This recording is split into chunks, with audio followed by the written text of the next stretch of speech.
ស្រឡាញ់អូនយកចិត្តបងដាក់ចិត្តស្ងួន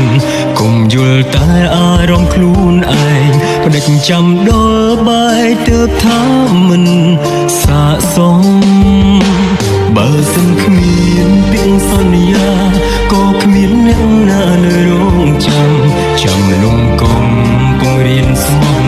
ចាំអូនទាំងទឹកភ្នែកឈោ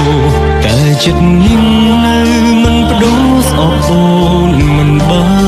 នតើសុំទោសបងធ្វើអ្វីតើបានអ្វីត្រឡប់មកវិញបងត្រូវការចិត្តស្រឡាញ់មិនត្រូវការពាក្យសុំទោសហេតុផលអូនមិនចេះចប់ទ្រង់ចង់បែកតែប៉ុណ្ណោះហេតុផលនោះធ្វើឲ្យបងឈឺចាប់ពាក្យសុំទោសតែមួយម៉ាត់អ្វីនឹងត្រូវចប់មែនទេចុំមនុស្សម្នាក់ដែលនៅស្នេហ៍ត្រូវតែឈឺបែបនេះមែនទេ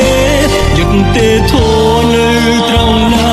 ធ្វើបាបតែមនុស្សស្មងស្នេហ៍ថាស្រឡាញ់ដែរតែឲ្យឈឺចាប់